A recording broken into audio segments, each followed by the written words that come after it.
여러분 안녕하십니까? 미코진입니다. 즐거운 연휴 보내고 계시는지요? 연휴도 연휴지만 자본의 흐름에는 연휴가 없기에 우리는 지난 한 주의 주가의 흐름을 분석하여 다음 주의 주가를 예측을 해야겠습니다. 우선 그 첫 번째로 한국 주식 코나이부터 먼저 다뤄보겠습니다. 우선 코나이는 작년 회사의 실체적인 오류가 있는 것이 아니고 절차적인 회계적 차질에 의해서 상당 기간 거래 정지가 된 후 거래 재개가 되었습니다.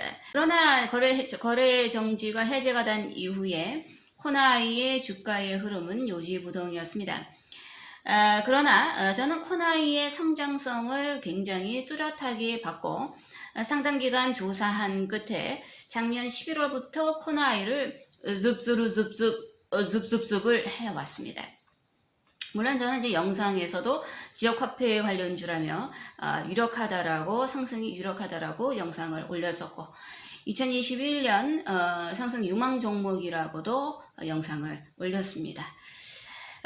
이제 지난주 2월에 실적 시즌이 다가오면서 이 코나이 역시 실적 발표를 하였고 그 이후에 주가가 두각을 드러내기 시작하였습니다.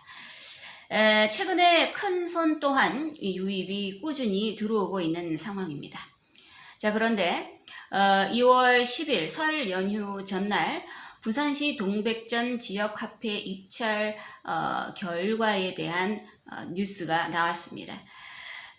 이 지역화폐 동백전의 이제 유일한 라이벌이 사실상 코나이와 KT였고 여러가지 미디어라든지 또는 좀 약간 시끄러운 부분이 없지 않아 있었지만 우선 KT가 가장 유력한 입찰 대상자라고 알려진 바 있습니다. 저 역시 KT가 유력한 우선 협상 대상자일 것이라고 생각을 했는데 동백전 입찰 가능성을 굉장히 낮게 보고 코나이 여러가지 앞으로의 가능성을 저는 이제 시나리오를 짜둔 상태였습니다. 그리고 이제 또 다른 남은 재료로 앞으로 주가 상승은 어떻게 될 것인가, 주가의 흐름은 어떻게 될 것인지에 대해서 시나리오를 짜둔 상태였습니다. 그런데 이제 10일 장 막판에 나라장터에서 이 동백전의 입찰 결과에 대한 점수가 뜨면서 예상외로 코나이가 우선 그 협상 대상자가 된다라는 희소식이 전해졌고 담당 공무원과 저는 이제 급하게 통화를 한 끝에 자잘한 여러 가지 어떤 가격의 협상 조건이 남았고 이 협상만이 제대로 마무리가 된다면 이제 결국 코나이가 최종 우승자가 된다라는 이야기였습니다. 저는 이제 그 말을 듣고 커뮤니티에 바로 공지글을 올리기도 하였습니다. 자, 그리고 이어서 시간의 단일가의 급등세가 나왔습니다. 자, 그렇다면 우리가 이제 앞으로 이 코나이에 대해서 어떤 식으로 포지션을 취해야 되며 무엇을 고려해야 할지에 대한 여러 가지 수를 논해 보도록 하겠습니다. 자, 우선 첫 번째, 지난 몇 달간 정부와 경기도 측에서 여러 가지 매스컴을 통해서 지속적으로 긴급재난지원금에 대해서 논의한다 어쩐다 참 말이 많았습니다. 자, 그런데 왜 그런 재난지원금에 대한 지급에 대한 여러 가지 정부와 지역화폐에 대한 이야기가 있었음에도 코나이의 주가는 요지부동하더니 왜 지금 와서야 이런 움직임이 포착이 되었는가? 두 번째, 최근에 실적 발표가 나오더니 주가의 움직임이 서서히 있기 시작했습니다. 그렇다면 실적이 우수하다라고 해서 주가가 급등을 해버리면 삼성전자는 이미 하늘을 뚫었고 우주에 뚫어서 빅뱅을 몇 번이나 만들었겠습니다. 자, 그렇다면 그런 코나이의 단순 실적에 대한 이번에 긍정적인 결과가 주가에 미치는 의미는 과연 무엇일까? 그리고 세 번째, 동백전 입찰은 분명히 말도 많고 탈도 많았습니다. 그래서 모두가 우리는 KT가 우선협상 대상자가 될 것이다 라고 예상을 하였습니다. 자, 그렇다면 이번 이 동백전에서의 코나이의 아직까지 최종은 아닙니다만은 코나이의 승리는 과연 무슨 의미를 가지는가? 네 번째, 동백전 입찰이 분명히 호재는 호재일 것입니다. 왜냐하면 실적을 만들 수 있는 발판이 나왔기 때문입니다.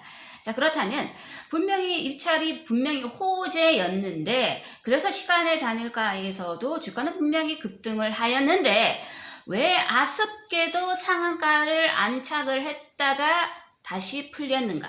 이 시간의 단일가에서 상한가 안착을 하지 못했다라는 것은 과연 월요일 주가 흐름에 무엇을 상징하는 것인가? 다섯 번째, 동백전 입찰의 호재 소식이 주가에 미칠 영향은 어느 정도이며 향후 목표가는 어느 정도까지 설정을 하는 것이 좋겠는가? 여섯 번째, 어떠한 호재가 와도 그 어떤 주가도 마찬가지입니다. 어떤 주식도 마찬가지입니다. 저항선을 이길 수는 없습니다. 이 저항선을 이기기가 쉽지 않은데 만약 저항선을 이기기 위해서는 어떤 특이 사항은 있어야 됩니다. 자, 그렇다면 현재 코나이의 월봉은 현재 코나이는 월봉 하단에 있으며 이 월봉 하단에 있는 코나이의 주가는 앞으로 어떤 흐름을 가지게 될 것인가? 일곱 번째, 그렇다면 코나이의 상승을 위한 남은 모멘텀은 과연 무엇일까? 이런 모든 것들을 여러분들이 스스로 공부를 해보시기 바랍니다. 매지원 한마디로 정의하겠습니다. 임박했다. 사자성어 임박했다. 임박했다. 매지오는 제가 뭐 수차 올해 1분기 이내에 NDA를 신청할 것이라고 저는 이제 영상에서 언급을 했습니다. 매지오는 내달 26일 3월 26일로 예정된 유대나필의 미국 NDA 신청 일정에 차질이 없고 미국 법인을 통한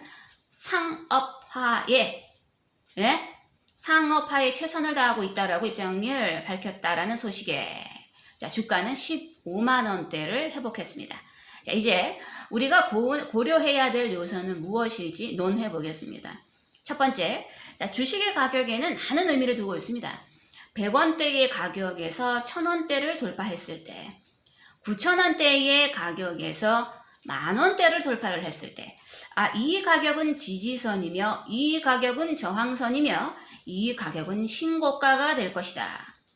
그렇다면, 각각의 가격에는 많은 의미를 두고 있는데, 과연 매지온에게 15만원대의 회복은 무엇을 뜻하는 것일까?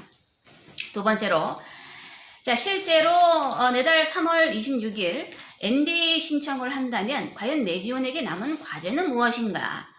세 번째, 앞으로 매지온의 주가의 흐름은 어떻게 될 것이며 주가의 목표는 어느 가격까지 설정을 해야 될 것인가? 만약 NDA 신청이 확실하다면 우리 이제 NDA 그토록 바라던 NDA가 신청이 됐네? 그렇다면 우리는 매지온에 대한 불안 요소가 이제 없는가? 모두 제거가 됐는가? 이런 모든 부분들 역시 공부해 보시기 바랍니다. 자, 다음은 니콜라입니다. 니콜라가 주가가 왜 이렇게 움직임이 없느냐? 처자는 거니? 왜 이렇게 하락하고 있는 거니?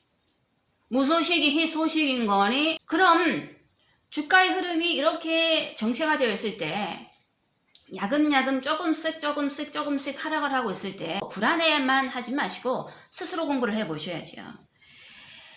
최근에 니콜라에 대해서 2월 들어 어떤 이슈가 있었습니까? 악재가 됐든 호재가 됐든 어떤 주가에 영향을 줄 만한 소식이 있었습니까? 주가 차트에 아무런 변화가 없는데 왜 아무런 변화가 없는지를 탓하지 말고 왜 아무런 변화가 없는 이 차트 속의 흐름을 한번 제대로 분석은 해보셨습니까? 주가 차트에는 많은 숨은 심리와 많은 숨은 희노애락이 있습니다. 이 주가 차트를 요만큼만 움직여야지 오늘은 이빠이 주가 상승을 일으켜야지 아니다 오늘은 이빠이 하락시켜야지 여러 가지 세력들의 의도가 있습니다. 이 주가 차트의 많은 심리와 많은 숨은 의도를 정확하게 파악해 보셨습니까? 니콜라 차트에서? 제 유튜브 영상에 어떤 분이 댓글을 달았습니다. 이분은 아마도 이제 니콜라 주주 분이신 듯하고 저 역시 니콜라의 주주이지만 우리가 객관적인 눈으로 정확히는 봐야지요. 뭐라고 말씀을 하셨냐면 니콜라 이미 저항선 뚫었습니다.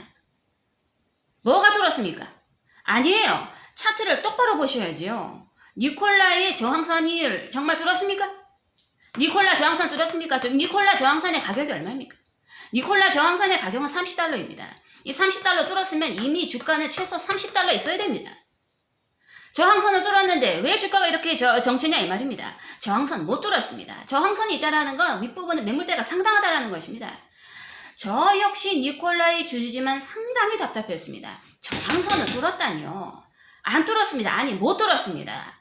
주가가 왜 이렇게 움직임이 없습니까? 이슈가 없지 않습니까? 주가가 상승을 해야 할 만한, 주가가 상승 탄력을 받을 만한 모멘텀이 아직은 나오지 않았습니다. 제가 수차 말하지 않았습니까? 30달러 매물대는 만만하지 않다고, 30달러 저항 그렇게 뚫기가 쉽지 않다고, 지금은 기술적 반등이 나올 대로 나왔고 이제는 추세 전환으로 가야 되는 시점인데 정확한 모멘텀이 나와야 한다고 라고 저는 수차 영상에서 말씀을 드렸습니다. 자, 다음은 우버입니다. 우버가 지난 영상에서도 제가 말했습니다. 실적 발표가 나오고 경쟁사인 리프트가 분명히 9일에 실적 발표가 나오고 10일에 우버의 실적 발표가 나오면 우상향할 가능성이 높고 저는 차근차근 분할 매도할 것이라고 암시를 하였습니다. 자, 과연 저는 매도했을까요? 아닙니다. 아쉽게도 안 했습니다. 실적 발표 이후에 강한 급등세가 연출되었습니까? 안 했습니다. 실적 발표가 됐는데 급등세 연출 안 됐습니다. 그럼 실적 발표의 결과가 나빴습니까? 아닙니다. 예상치보다 좋지도 않았고 예상치보다 나쁘지도 않았습니다. 다시 우버의 실적 발표의 결과의 이후가 주가가 급등세가 있었습니까? 아닙니다. 실적 발표 전에 주가는 살짝 급등했습니다. 하지만 실적 발표가 나온 이후에는 정작 주가의 흐름에 변동이 없었습니다. 오히려 소폭 하락했습니다. 이 왜 그랬을까? 실적 발표의 결과가, 다시 여쭙겠습니다. 실적 발표의 결과가 상당히 좋았습니까? 상당히 좋았습니까? 예상치보다 좋지도 않았고 예상치보다 나쁘지도 않았습니다. 기준선이 뭡니까? 예상치보다 좋지 않았다라는 겁니다. 예상치보다 나쁘지도 않았고 딱 고만했다 이 말이에요. 즉 예상한 만큼의, 월가에서 예상한 만큼의 실적이었습니다. 예상보다 괜찮다 또는 예상보다, 물론 뭐 적자를 예상했지만 생각보다는 괜찮다, 선방했다라는 그런 뉘앙스. 당연히 주가는 강한 상승을 발휘할 수가 없을 것입니다. 저는 그래서 이 부분에 오히려 이 어떤 실적 발표에 대한 결과가 고만고만했다. 그래서 저는 더욱더 우버의 잠재적 성장에 우세한 점수를 줬고 저는 조금 더 우버를 홀딩하기로 하는 전략을 취합니다. 자, 그렇다면 앞으로의 우버의 주가의 흐름은 어떻게 될 것인가 분석해 보시기 바랍니다.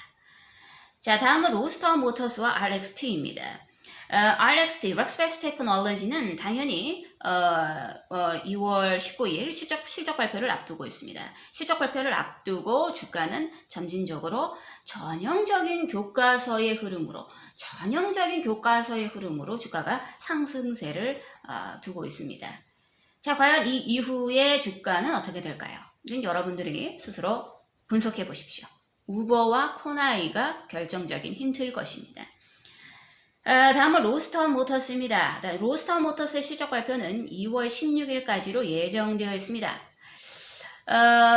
불과 목요일까지만 해도 로스타운의 주가의 흐름은 너무 좋았습니다.